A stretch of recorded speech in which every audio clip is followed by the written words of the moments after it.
My girlfriend kept doing crazy things and said it was all just jokes. But he kicked her out, blocked her everywhere, and packed her stuff. Now she's begging to come back.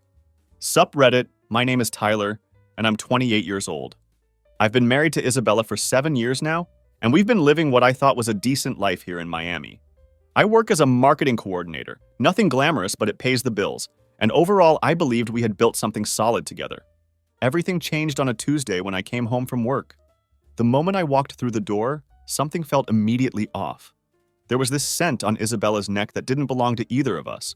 Not her usual perfume, not her shampoo, not even the natural scent of sweat from a long day. It was something raw, foreign, and completely unapologetic. The best way I can describe it is like arrogance mixed with musk, if that makes any sense. When I leaned in to kiss her hello after she had come home late yet again, for the first time in our 7 years of marriage, my lips didn't feel welcome on hers. Her entire body seemed to lean away from me before her words even had a chance to say anything. The second she pulled off her leather jacket, the entire room filled with a cologne that I had never worn in my life. Isabella noticed the shift in my demeanor immediately. She had always been sharp like that, incredibly perceptive when she wanted to be. But instead of offering any kind of explanation for what I was obviously picking up on, she spun the entire situation around on me. This lazy, almost amused expression crossed her face as she looked at me with raised eyebrows. "Are we doing the weird jealous husband thing again?" she asked, her voice low and dismissive. "Because I'm not in the mood for high school games right now." There was no apology, not even a fake one. No attempt to reassure me or explain away what was clearly bothering me. Just that casual dismissal, like my concerns were some kind of annoying inconvenience she had to deal with. I watched her from the kitchen as she moved through our apartment like a woman who felt completely untouchable.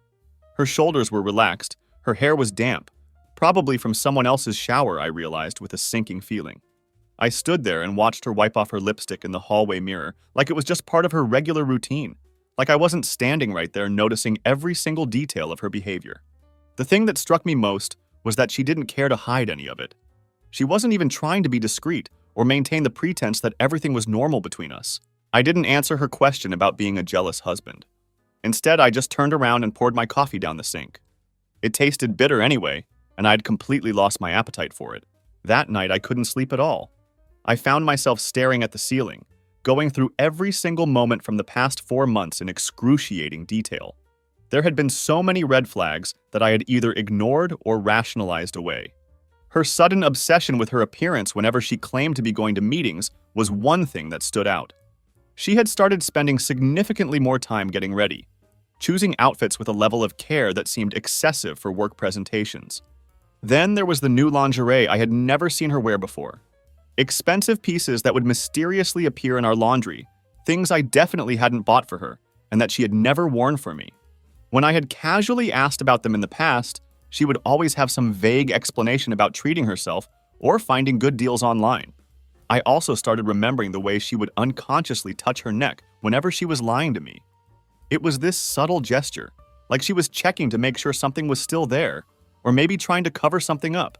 She had always been exceptionally good at lying, which used to be something I actually found charming about her. Back in the early days of our relationship, it was endearing how easily she could bluff at poker games with our friends, or spin entertaining stories at dinner parties that had everyone laughing. I never imagined that those same skills would eventually be turned inward, used against our marriage and against me. But they had been, and the realization hit me with brutal clarity as I lay there in the dark. The next morning, Isabella left her laptop open on the kitchen counter. Whether this was a rookie mistake on her part or something she did intentionally because she wanted me to see what was on it, I'll never know. Maybe she was getting tired of hiding everything and part of her wanted to be caught. I clicked on her contacts and found someone saved simply as Client B. When I opened their conversation history, I discovered it was relatively short, but absolutely damning. There were messages with timestamps that perfectly overlapped with all those late-night strategy sessions she claimed to be having for work. The evidence was right there in black and white.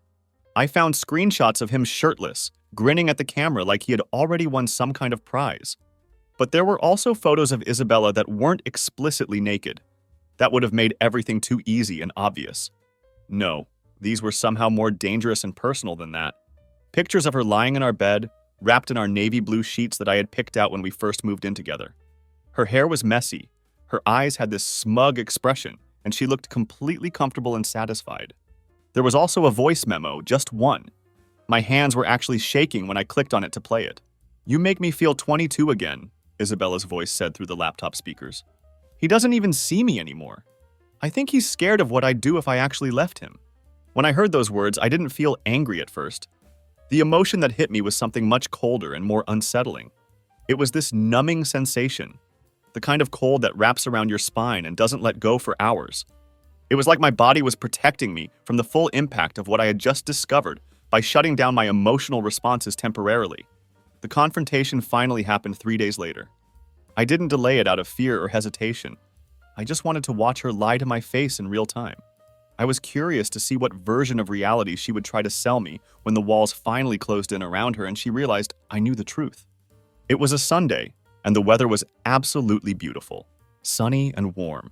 The kind of day that would have meant beach time and tacos back when we were still in sync with each other, back when we actually enjoyed spending time together. Instead, I found Isabella in the kitchen, humming some tune while she moved around like nothing in the world was wrong. I walked into the kitchen carrying her laptop in my hands. I didn't say anything at first, just calmly placed it on the counter and opened the screen so she could see exactly what I had found. Then, I played the voice memo. Her entire body stiffened when she heard her own voice coming through the speakers. But it wasn't the reaction of a woman who had been caught doing something wrong. It was more like the reaction of a woman who was annoyed that her privacy had been invaded. She didn't even flinch when she heard herself talking about how I didn't see her anymore. "So you're snooping through my personal things now?" she said, her voice sharp with accusation, as if somehow I was the one who had crossed a line here. I didn't respond to that. I just stood there and waited to see what else she would say. She reached for an orange from the fruit bowl like this was just any other casual Sunday morning conversation. "You went through my personal things," she added, as if the real betrayal here was mine for discovering her betrayal. I continued to say nothing. I wasn't going to give her any ammunition or feed into whatever script she had prepared for this moment. Finally, she let out this loud, exaggerated sigh and dropped the orange back into the bowl. "Tyler, I told him it was just a silly game," she said, with this dismissive tone.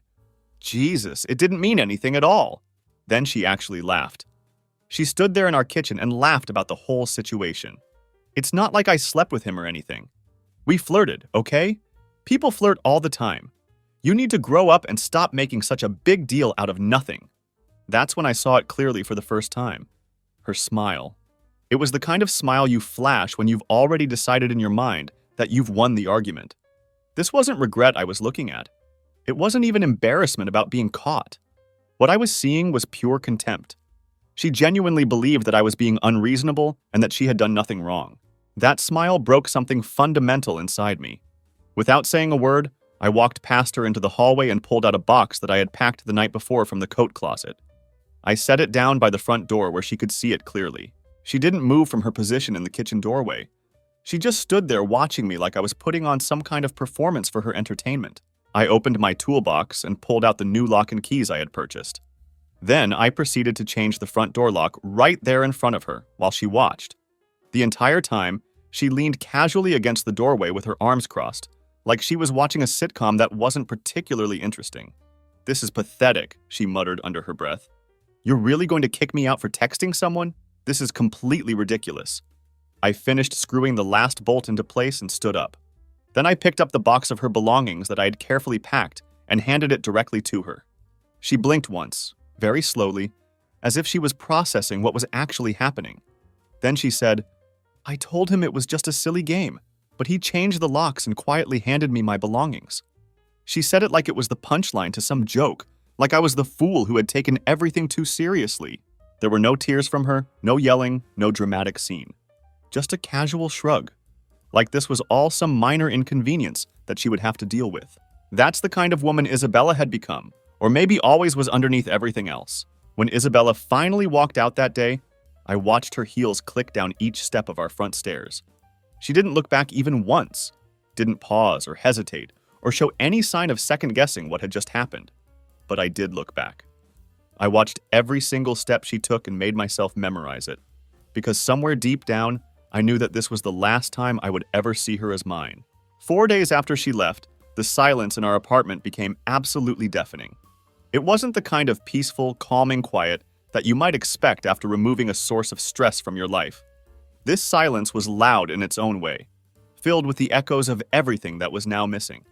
Every drawer she used to slam shut when she was irritated. Every cupboard she used to leave hanging open out of carelessness. Every messy pile of mail she would leave scattered across the counter. All of it was gone. The apartment felt like she had been surgically removed from the space with clinical precision. All that remained were these phantom outlines of her existence, like traces of someone who had never really been there at all. It was unsettling in a way I hadn't anticipated. The strange thing was, it didn't feel like I was mourning her loss, not exactly. What I was experiencing felt more like I was going through some kind of detox process. Being with Isabella, especially during those last 8 months of our marriage, had been like being addicted to something that was slowly poisoning me. She was erratic, unpredictable, and consistently dismissive of my feelings. But then she would come back with just enough softness and affection to make me question everything I thought I knew about our relationship. She would kiss my neck at exactly the right angle to make me forget why I had been upset with her.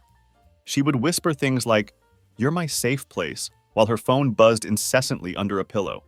And somehow, I would convince myself that everything was fine between us. The withdrawal I was experiencing wasn't just emotional. It felt chemical, like my body was physically adjusting to her absence. I remember waking up on the 5th day alone and realizing that I was still sleeping on my side of the bed, automatically leaving room for a ghost that didn't deserve that kind of consideration anymore. Around noon that same day, I got a phone call from a guy named Nathan. Nathan was married to one of Isabella's co-workers, a woman named Lindsay. We had met at a few work events over the years. He was this awkward, soft-spoken guy who always looked like he desperately wanted to be anywhere else but wherever he was. I had always assumed he was just naturally introverted and uncomfortable in social situations. As it turned out, he wasn't just introverted. He was completely shattered. "Hey man, I know this call is probably coming out of the blue, but do you have a minute to talk?" he asked. His voice sounded strained and exhausted. I knew instantly, without him even having to say Isabella's name, that this call was about him. The other man, the one from the voice memo I had heard, the one with the smug screenshots and the shirtless photos. His name is Brandon, Nathan told me without any preamble. He's my wife's boss, and he was Isabella's boss too. Isabella isn't employed there anymore, from what I understand. Nathan went on to explain that he had discovered Lindsay's second phone hidden under the seat of her car. She hadn't even bothered to really hide the evidence.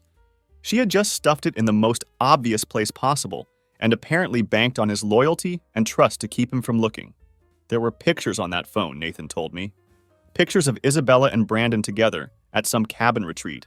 It wasn't a company trip or some team-building exercise.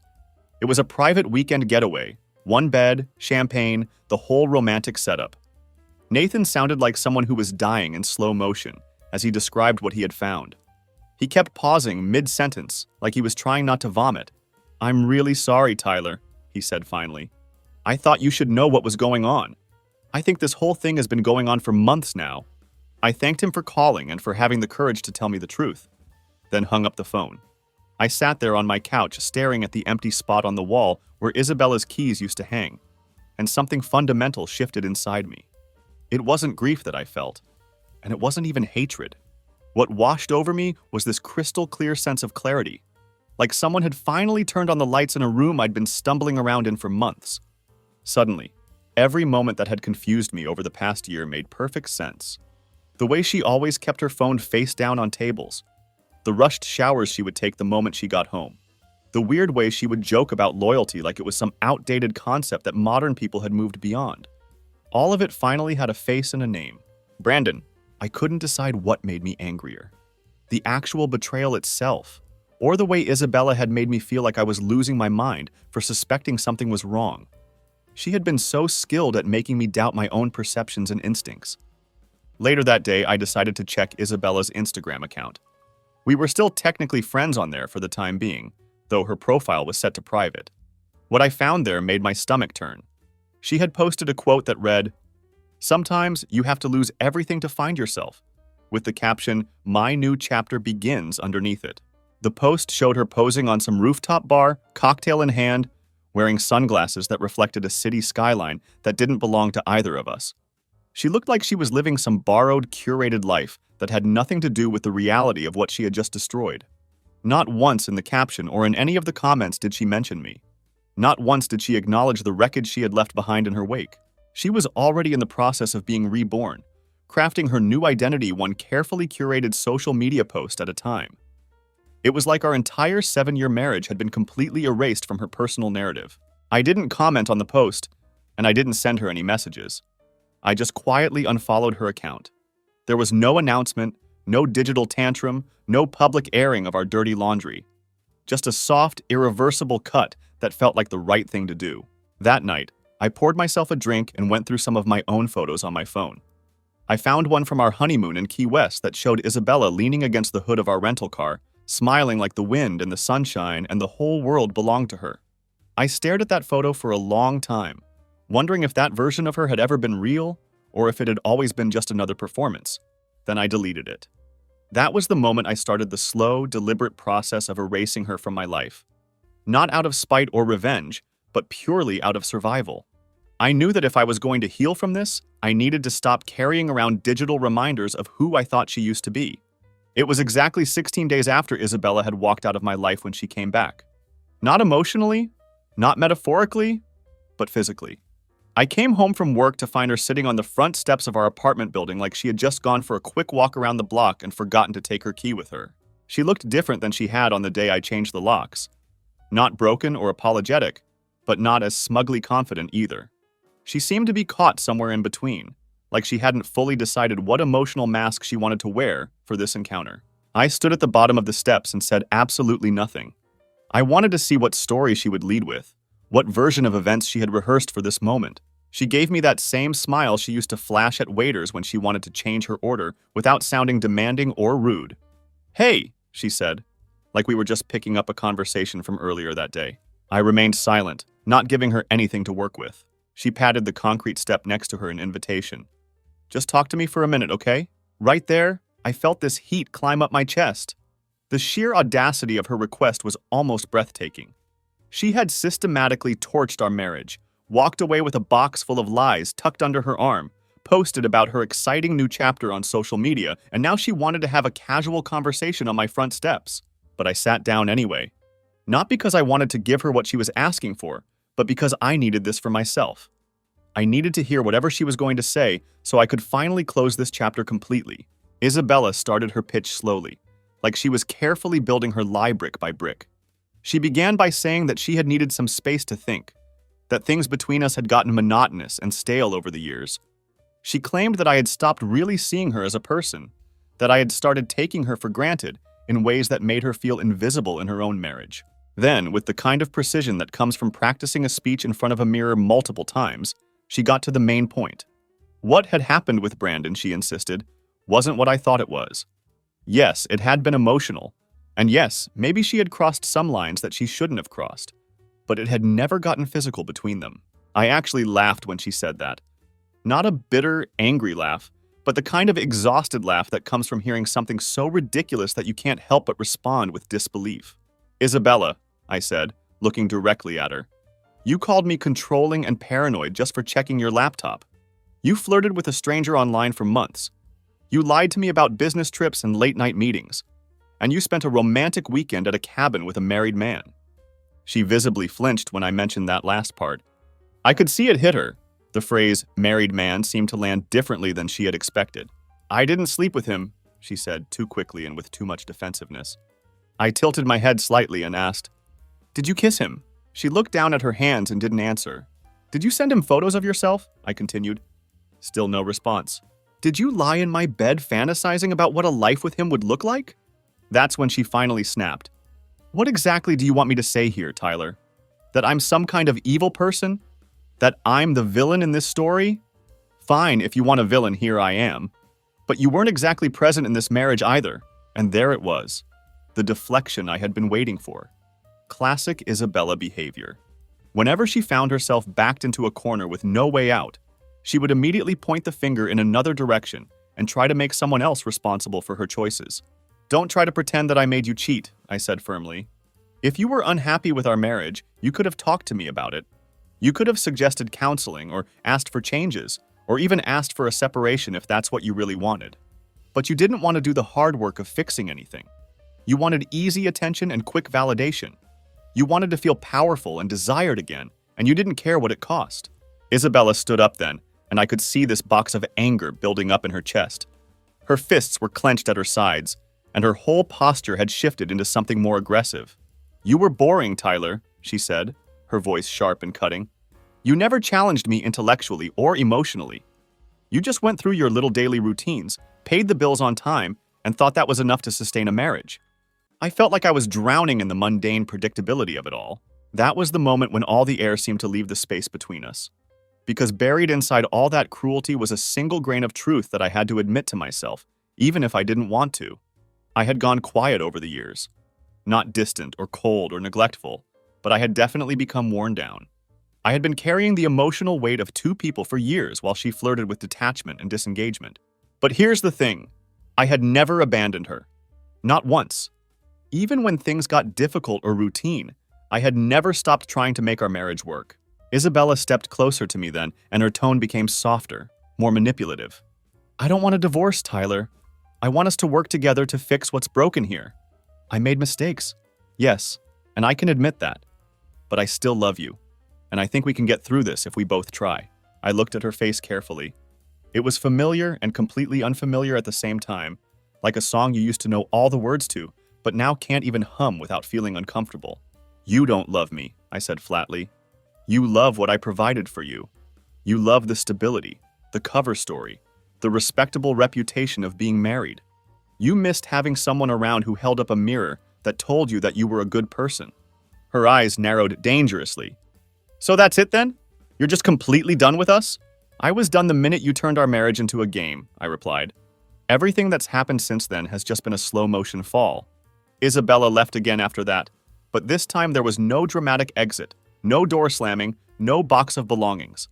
She just walked down the stairs much slower than before, like the full weight of reality had finally settled on her shoulders. This time, I didn't watch her go, because in my mind I already had. I wasn't expecting the letter when it arrived 6 days after Isabella's second exit from my life. It was tucked into a plain white envelope with my name written across the front in handwriting that I knew better than my own. There was no return address and no postage stamp. It had been dropped directly into my mailbox like some kind of secret. At first, I didn't open it. I left it sitting on my kitchen counter unopened for nearly a full day, just staring at it occasionally when I walked by. The sight of Isabella's handwriting was enough to make my stomach twist into knots. She had always been prone to dramatic gestures, but letters were something new for her.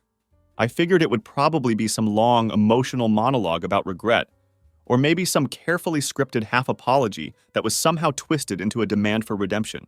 Around midnight, curiosity finally won out over my reluctance. I opened the envelope with a steak knife from my kitchen drawer. Inside were two things: a folded piece of lined paper and a photograph. I looked at the photo first. It had been taken at night, and the image was grainy from someone's phone camera, but it was clear enough to make out what was happening. It showed Isabella and Brandon, but they weren't in bed together or even touching each other. Instead, they were clearly fighting outside what looked like a hotel entrance. Isabella was grabbing Brandon's arm while he was pulling away from her, his face twisted with anger, and her mouth caught mid-shout. On the back of the photo, written in blue ink, were the words, "Just so you know, he lied to me too." The letter itself was surprisingly short, especially considering how much Isabella usually had to say about everything. "Tyler, I was stupid, and I was incredibly selfish," it began. "I let someone else tell me a story that I desperately wanted to believe, and I wrecked everything that was actually real in the process. I told myself that it wasn't real, that the late nights, the flirting, the fantasizing about what-ifs with Brandon were just harmless fantasies, not actual betrayals of our marriage. But I know what I did, and I know what I lost because of it. Brandon told me he was going to leave his wife for me, but he never had any intention of doing that. He told me that you didn't love me anymore, but you did. He said I deserved so much more than what I had, but he didn't actually mean it. I know you don't owe me forgiveness for any of this. I don't even expect it at this point. But I needed you to know that I see it all clearly now. All of it. And I am genuinely sorry. Not sorry because I lost and got caught, but sorry because I finally understand exactly what I threw away. You were the only one who was ever real with me." I read the letter twice, then a third time, trying to process what she was actually saying. The thing that hit me hardest wasn't the apology itself. It was that last line about me being the only one who was ever real, because that's exactly what Isabella had done throughout this entire mess. She had built these elaborate castles in the air, climbed inside them, and convinced herself that the clouds underneath were made of solid marble. When everything inevitably came crashing down around her, the only solid ground she could find to land on was the man she had already burned to the ground. The anger didn't come flooding back the way I had expected it to. What I felt instead was confirmation of something I had already suspected. Isabella wasn't reaching out because she had suddenly discovered that she loved me. She was spiraling, and this wasn't about love anymore. This was about consequences finally catching up with her, and she was desperately looking for someone to help cushion the impact. That's when the real twist in this whole story happened. The next morning, I received a message on Facebook from an account I didn't recognize. The message read, "Hi, I don't know you personally, but I think my sister was involved with your wife's friend. We need to talk." The sender's name was Chloe, and she explained that her sister was Brandon's wife. She didn't waste time with pleasantries or beating around the bush. "I found your name through Lindsay's shared contacts," Chloe wrote. "I don't really care what happened between you and your wife. That's your business. But I think it's time you knew the full picture of what was really going on." We agreed to talk on the phone, and what Chloe told me during that conversation completely reframed everything I thought I knew about the situation. Brandon wasn't just a cheating husband who had gotten involved with Isabella. He was systematically grooming younger interns and new hires, fresh out of college women who didn't have the experience to recognize what he was doing to them. Women like Isabella were just part of a much longer list. "You and your wife were covers for him," Chloe explained bluntly. "My sister was too. Brandon specifically targets married women because they don't chase after him. They're naturally more discreet about the affairs, and they protect him because they're ashamed of what they're doing." Suddenly, everything snapped into perfect, horrible focus. Isabella hadn't simply fallen for another man who happened to be married. She had been prey, and she didn't even realize it. She thought she was playing some sophisticated game of chess, but she was really just a rook in someone else's long-term strategy. She was completely disposable to him. Chloe emailed me screenshots, names, and detailed timelines that painted a complete picture of Brandon's operation. I sat in front of my computer screen, literally shaking as I scrolled through everything she had sent me. Isabella hadn't cheated on me because she hated me or because our marriage was fundamentally broken. She had cheated because she thought someone finally saw her as more valuable and desirable than I did. But Brandon didn't see her that way at all. He saw her as a temporary thrill, a conquest, a means to an end. She had blown up her entire life for a man who never even bothered to look back once he was done with her. I stared at that photo again, the one showing Isabella gripping Brandon's arm while he walked away from her. For the first time since this whole nightmare had begun, I actually felt pity for her. Not enough pity to forgive what she had done to our marriage, but just enough to stop actively hating her for it. What happened next wasn't about revenge, though I know that's probably what you're thinking. It was something quieter and cleaner than that. I forwarded all the screenshots that Chloe had sent me to the HR department at Isabella's old company. Every intern's name, every suggestive message, every late-night photo that traced a clear line from Brandon's hotel suite to someone else's destroyed marriage. I didn't include any personal commentary or bitter explanations. I just sent the truth, plain and sharp as a surgical scalpel. Because Brandon wasn't just a cheating husband. He was a predator who had been hiding behind a corporate badge and a charming smile. Isabella, whether she fully understood it or not, had been helping him operate longer than he should have been allowed to. But that wasn't the last move in this chess game. Not even close. 4 days later, I heard another knock at my door. It was Isabella again, but this time she hadn't come to talk or apologize or try to reconcile. This time she had come to fight. She was dressed entirely in black when I opened the door. Not like she was going to a funeral, but more like she was wearing armor for battle. Her hair was pulled back tightly, and she was wearing heels that seemed sharper and more aggressive than necessary. When I opened the door, she stepped inside my apartment without asking for permission. "We need to talk," she announced. "No," I replied firmly. "You need to listen." But of course she didn't listen. She never did. "You told people about what happened," she said, her voice sharp with accusation. "You sent information to the company. Brandon is being investigated now because of what you did. Lindsay is blaming me for everything, and everyone at work is acting like I'm the reason this whole situation went to hell." I crossed my arms and looked at her steadily. "Did you lie to me about what was happening?" She blinked, clearly not expecting that question. Did you know Brandon was married when this whole thing started between you two? There was a pause as she processed what I was asking. Did you go to that cabin with him willingly, knowing exactly what it meant? She opened her mouth to say something, then closed it again. She took a deep breath before finally answering. Yes, she admitted quietly. But I didn't know what kind of person he really was, not really. You thought he loved you, I interrupted, stepping closer to her. My words were cold but completely calm. You thought you were special to him, that you were different from all the other women. She flinched slightly at that. You think I don't understand what happened here, I continued, but I do. You wanted someone to choose you with passion and fire. You wanted someone to say, damn the consequences, and fight for you. But all Brandon did was use your desperate need to feel wanted and desired. Her voice cracked when she spoke. You're not being fair to me. No, Isabella, I said, keeping my voice low and steady. You weren't fair to me, to us, or even to yourself. She stood there with her jaw locked and her hands visibly shaking. Then, finally, she dropped the aggressive act entirely. Her voice became small and vulnerable. I don't know who I am anymore, she whispered. And there it was. The truth hiding behind all the destruction, all the cheating, all the lying, all the gaslighting. Isabella had no real identity without someone else constantly reflecting her back to herself with admiration and desire. She had no genuine sense of self without seduction, without validation, without being chased and pursued.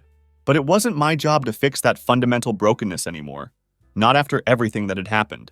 I do know who you are, I told her. You're someone who ran away from stillness and contentment. You couldn't handle a quiet, steady kind of love because it didn't give you the constant excitement and validation you needed. She tried to speak, but I stopped her. And that's fine, but you don't get to come back here now, not when everything is already ashes. Isabella looked at me then, really looked at me for once. For the first time in this entire ordeal, she could see that the door was closing permanently. This wasn't a game anymore. This wasn't some temporary setback she could manipulate her way out of. This was final and irreversible. She left without saying another word. Not angry, not smug, not trying to get the last word in. Just empty, like a shadow wearing the memory of someone who used to matter. That night, I changed the locks on my apartment again. Not because I thought Isabella would try to return. I knew she was finally done with whatever game she had been playing. I changed them because I needed to do it for myself. Because sometimes healing looks like doing the same protective action twice, just to prove to yourself that you really mean it this time. I didn't expect peace to feel so awkward when it finally arrived. After Isabella left for what I knew would be the last time, my apartment settled into this strange stillness. But it wasn't the kind of stillness that soothes your soul after a long period of chaos. This was more like surgical coldness, like walking into a hotel room immediately after checkout. Everything was technically clean and untouched, but the air felt stale, like it was trying to hide the mess that had come before. At first, I tried to fill the oppressive silence with background noise. I played music, left the television running, listened to podcasts about absolutely nothing important. But none of it really worked. There were still traces of Isabella scattered throughout every room, small reminders that felt like they were mocking my attempts to move forward. There was a chipped wine glass that she had always claimed as her own. Her book with the corner folded over, still sitting on the nightstand where she had left it months ago. A nearly empty bottle of perfume hidden under the bathroom sink that I didn't even know existed until I was cleaning. So I made the decision to purge everything systematically. Not in some dramatic fit of rage or spite, but methodically, one item at a time. There was no emotional breakdown, no cathartic moment of destruction. Just a calm, deliberate process of removal. That red blouse she had worn the night we hosted game night with our friends. Gone. Her highlighted copy of The Secret, with all that nonsense about manifesting desires and attracting what you want, straight into the trash. The framed photograph of us in Sedona, laughing with our arms wrapped around each other like we didn't have a care in the world, carefully removed from its place on the shelf. I didn't even break the frame in anger. I just placed it gently in the bottom of a cardboard box that I labeled "No Longer Mine." It was a slow, therapeutic cleanse that felt more necessary than painful. Then came an unexpected moment of human connection. I was at the hardware store buying brackets for the shelves I had been meaning to fix for over a year.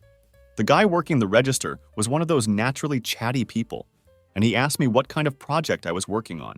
I told him it was a new start, some overdue house projects, nothing too fancy or complicated.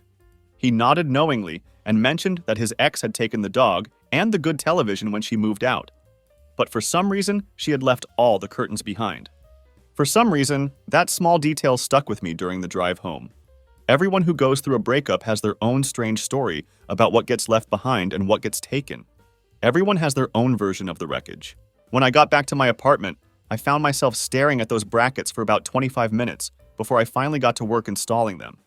I wasn't procrastinating because I cared deeply about having perfect shelves. I just needed to complete something concrete and tangible. I needed to finish a project that had a clear beginning, middle, and end. While I was drilling the second bracket into the wall, my phone buzzed with a notification. It was an unknown number, so I ignored it initially. A few seconds later, a voicemail notification appeared. I played the message, and it was Lindsay, Isabella's former coworker and Brandon's other affair partner. Her voice sounded sharp, clipped, and exhausted. "Tyler, I don't know if you even care about any of this anymore, but it's over," she said. "Brandon's out. The internal investigation dug up everything you sent them, and while HR isn't saying it officially, he's definitely gone. And Isabella? Well, Isabella is spiraling pretty badly. Not that it's your problem to deal with anymore. I just figured someone should know what happened. Sorry for everything." That was the entire message. Short, to the point, and strangely final. Once again, I didn't feel the satisfaction or vindication that I might have expected. What I felt instead was that same crystal clear sense of clarity. Everything that Isabella had gambled her marriage on had completely crumbled. Brandon was finished. Lindsay had exposed the entire operation, and Isabella was probably sitting alone in some empty apartment somewhere, staring at her own reflection in the black screen of a powered-off television, trying to piece herself back together from fragments of other people's attention and validation. But that wasn't my story to worry about anymore. My story had become much simpler and more peaceful. It was about mornings alone with coffee that I made exactly the way I liked it. It was about shelves that stayed fixed exactly where I put them. It was about a phone that stayed silent unless I wanted it to ring. Everything in my space was exactly where I had left it, exactly how I wanted it to be. Then I received a message from someone I hadn't expected to hear from again. It was Chloe, Brandon's wife's sister, the woman who had originally warned me about what was really happening. We hadn't spoken since the HR report had been filed, and everything had started falling apart for Brandon. Her message was simple. "Just checking in. Hope you're doing okay." "Strange how quiet things get when the storm finally passes, huh?" I responded. Not because I was looking to flirt or fill some emotional void, but because for the first time in months, I felt clear-headed enough to have a normal human conversation with someone without carrying all the weight of betrayal and anger on my shoulders. We chatted for a while about music, about work, about the ridiculous bureaucracy of corporate HR departments. Nothing romantic or charged with hidden meaning, just something genuinely human and real. For the first time since this entire nightmare had started, I didn't feel like a man who was desperately trying to hold himself together with willpower and stubbornness. I felt like a man who had already successfully put himself back together, piece by piece. It happened on a Friday evening, one of those washed-out spring days where the sky couldn't seem to decide if it wanted to rain or just sulk in gray indecision. I had just gotten home from work, going through my usual routine of tossing my keys into the bowl by the door and kicking off my boots in the entryway. I was heading toward the refrigerator when I stopped cold in my tracks. There was a note sitting on my kitchen counter.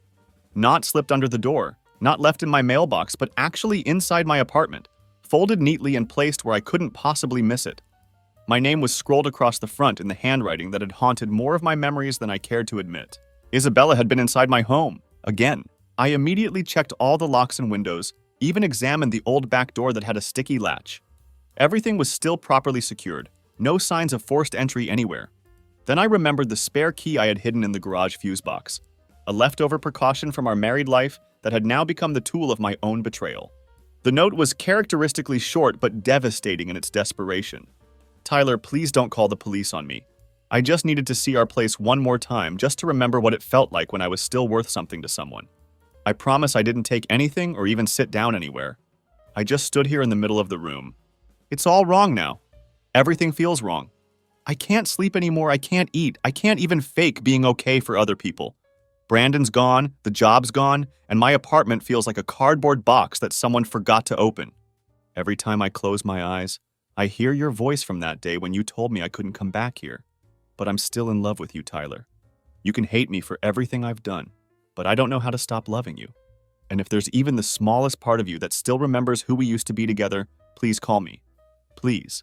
I didn't sit down to process what I had just read. I didn't pace around the apartment or allow myself to feel emotional about it. Instead, I walked directly to the drawer next to the stove and pulled out the spare key from the small ceramic dish that Isabella had once insisted we use for positive energy flow or some similar nonsense. I walked outside and threw that key straight into the storm drain without a second thought.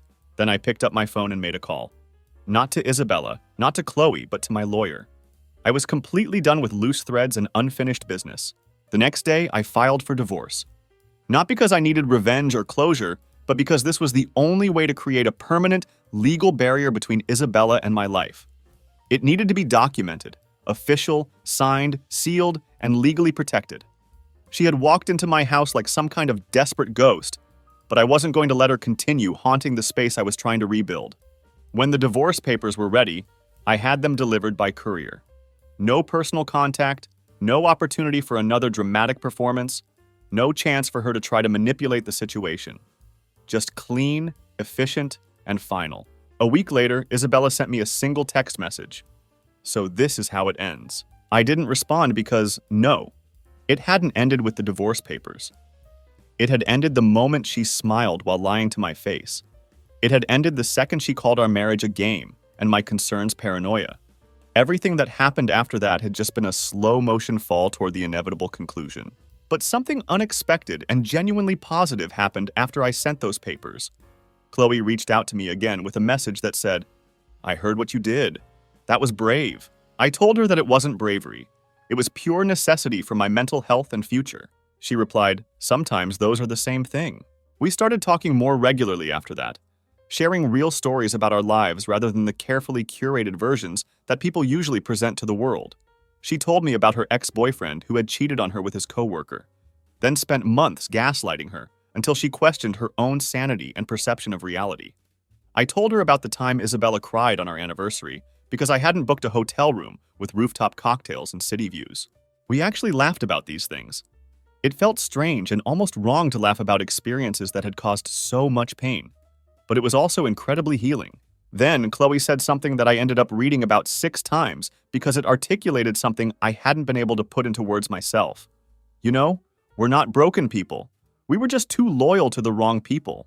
For the first time, someone had said exactly what I had been feeling but couldn't express. We weren't the problem in our respective relationships. We had just made the mistake of loving people who couldn't properly hold or appreciate that kind of devotion.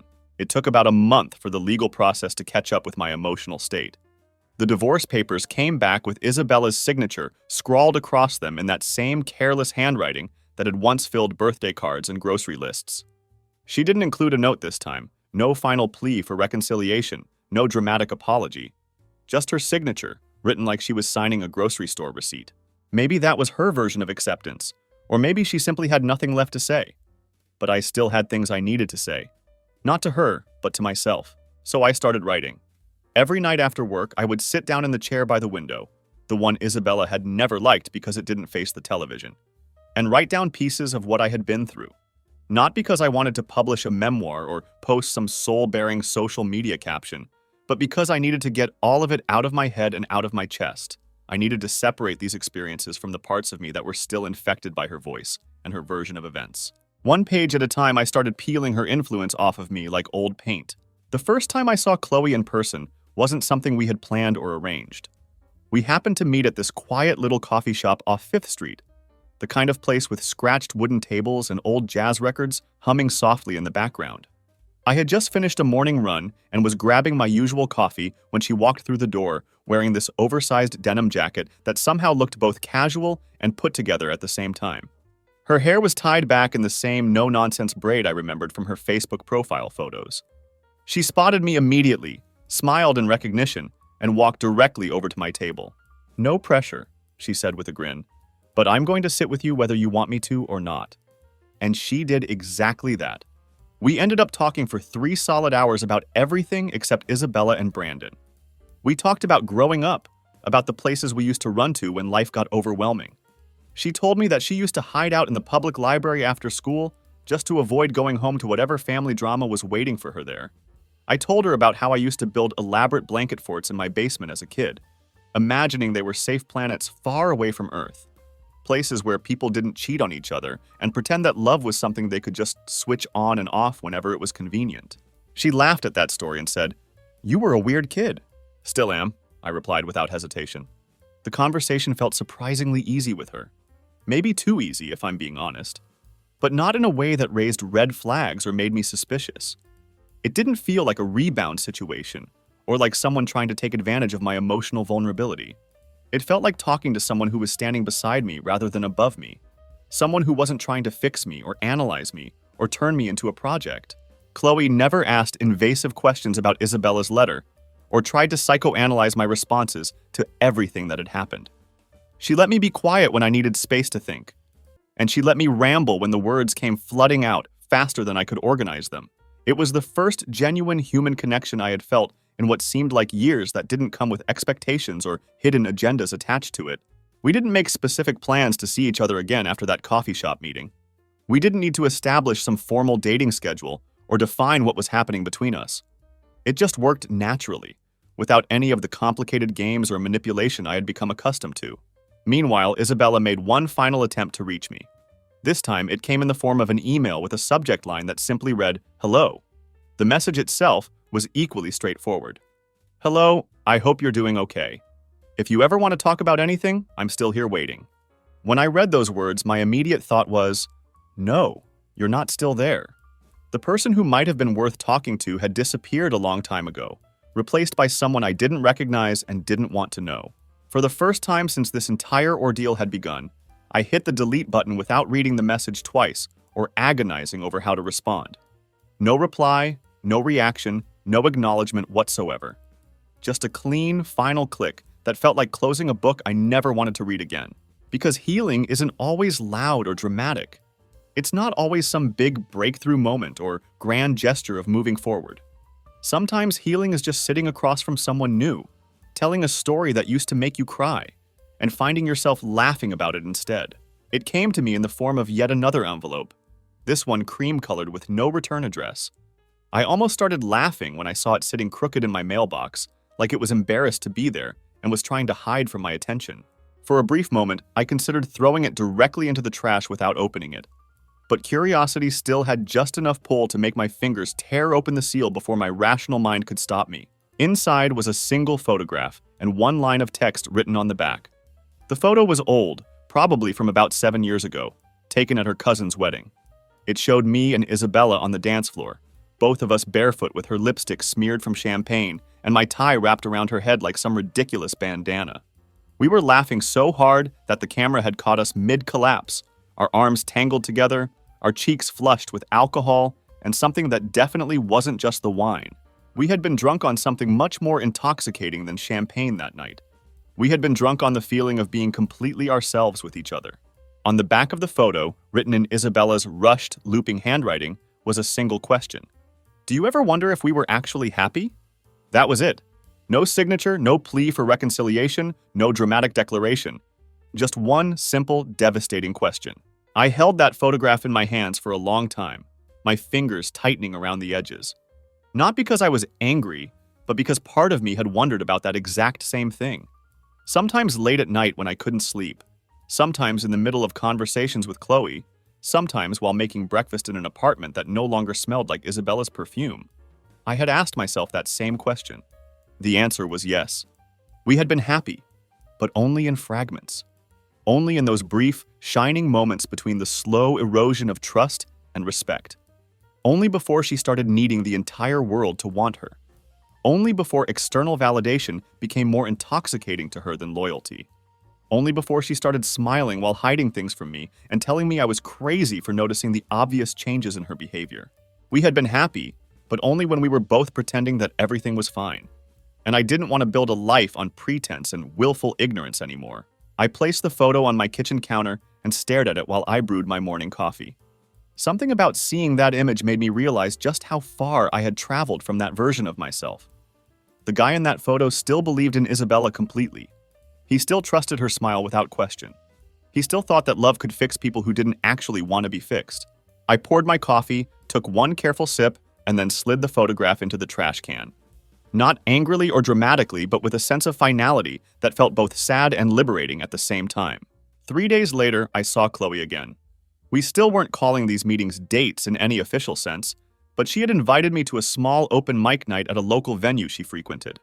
It was the kind of place that featured local musicians and poets, nothing flashy or pretentious, just authentic people sharing their art with whoever wanted to listen. I showed up wearing a comfortable hoodie, while Chloe arrived in boots that looked like they could survive a riot. We found a table near the back of the room where we could talk quietly without disturbing the performers. The music was decent, but honestly, the company was much better than the entertainment. Midway through the evening, the lights dimmed, and a young woman got up on stage to read an original poem. I wasn't paying much attention at first, but then one particular line cut through my distraction and hit me like a physical blow. The people who wreck us never intend to clean it up. That's why healing is a solo sport. I looked over at Chloe and saw that she was nodding slowly, not at me, but at the fundamental truth of what the poet had just said. She caught my eye and smiled knowingly. "Solo sport, huh?" I whispered to her. She grinned back and replied, "But some of us sit in the stands and cheer each other on anyway." For the first time since the day I had found that damning text conversation on Isabella's phone, I felt something break loose in my chest. It wasn't pain or anger or resentment finally leaving my body. It was relief. Pure, clean relief. Because I finally understood something crucial. The past could try to echo back at me through letters and guilt trips and memories packaged as paper ghosts, but I didn't owe it anything. I had survived the wreckage that someone else had created, and I was done standing in the rubble trying to make sense of debris that was never meant to be understood. I didn't plan to see Isabella again. Not in person, not ever. I had no desire for closure or final conversations or dramatic confrontations. But life isn't polite enough to respect our preferences about clean endings and emotional symmetry. It has a habit of dropping people into your path like spare change in a parking lot, small, sharp, and impossible to ignore. It happened at the grocery store about 3 months after my divorce had been finalized. I was in the produce section, carefully selecting fresh basil for a pasta dish I was planning to cook that evening. Chloe was coming over, and we had developed this lighthearted competition where we tried to outdo each other's cooking skills. It had become one of those easy, unforced rhythms that I didn't think existed anymore after everything I had been through. I looked up from the herb display, and there she was, Isabella. No longer my wife, no longer a mystery I was trying to solve. Just a woman holding a bruised apple, frozen mid-step in the middle of the produce aisle. She saw me at the same moment I saw her, and for a split second, I watched something flicker across her face. Not hope, not guilt, but something smaller and more defeated. Regret, maybe, but not for what she had done to our marriage. Regret for what she had lost in the process. "Tyler," she said softly, almost surprised to hear herself saying my name out loud. I gave her a polite nod, nothing more. No smile, no words, just basic human acknowledgement. She took a tentative step closer to where I was standing. Her shopping cart was half filled with pre-packaged dinners and discount wine bottles. She looked different than I remembered. Her hair was darker, her makeup was heavier, and her clothes still looked carefully curated, but with that edge of trying too hard that comes from dressing for the wrong kind of attention. She looked like someone who was still performing for an audience that had stopped watching. "You look good," she said carefully, like she was testing the words to see how they would land. I didn't return the compliment. Instead, I said simply, "I hope you're doing better." It landed like a soft blow, not cruel, not kind, just truthful and final. She smiled that old, practiced smile that used to mean everything to me and now meant absolutely nothing. "I'm figuring things out," she said, as if that explained anything meaningful about where her life had ended up. I nodded again, acknowledging what she had said without encouraging further conversation. She waited there for a moment, clearly hoping that I might ask her to get coffee, or tell her that I missed her, or admit that everything that had happened still haunted my thoughts. But I didn't do any of those things. I just reached for my basil, tossed it into my basket, and turned to walk away. "Take care, Isabella," I said over my shoulder. Her name came out smooth and final, like closing a book I had finished reading. She stood there for a moment longer, watching me walk away, then turned and headed down the opposite aisle, already fading from my awareness, already becoming irrelevant to my present moment. I walked out into the warm evening air with my grocery bag in one hand and my car keys in the other. I sat in my car for a few seconds before starting the engine, but my hands weren't shaking and my chest wasn't tight with anxiety. There was just quiet. Clean, peaceful quiet. That night, Chloe showed up at my apartment with dessert and a half-written short story she wanted my opinion on. She kicked her boots off at the door without being asked, made good-natured fun of my knife skills while I cooked dinner, and kissed me in the middle of the kitchen like we had been doing it for years. Maybe we had been doing it for years, just not with each other. Later, as we sat on my couch with our legs tangled under a shared blanket, she asked me if I believed in fate or destiny. I looked at her, really looked at the soft way her eyes didn't flinch or look away when they met mine, and said, I believe in aftermaths, and I believe in who shows up during them. She smiled and said, that'll do. And that was the real ending to my story. Not a slam door, not a final screaming match, not some dramatic confrontation where everything gets resolved with perfect clarity. Just peace. The kind of peace that has to be earned through months of hard work, earned through quiet determination, and earned through refusing to let someone else's choices define your worth. If anyone ever asks me what I learned from going through all of this, I would tell them this. Sometimes love breaks you completely. Sometimes lies bury you so deep you forget what the surface looks like. But if you're really lucky, and I mean genuinely, unexpectedly lucky, you manage to crawl out of the wreckage with your sense of self intact. And if you're even luckier than that, you find someone who doesn't flinch when you show them the ashes of what came before. Someone who sits with you in the aftermath, not trying to fix what's broken or rush you through the healing process, but just being present while you put yourself back together, piece by piece. Someone who understands that the best kind of love isn't the type that sets you on fire with passion and drama. It's the kind that keeps you warm and safe when everything else around you has burned down to nothing. Maybe that's not the Hollywood ending that people want to hear about. Maybe it's not the story that gets made into romantic comedies or inspires epic love songs.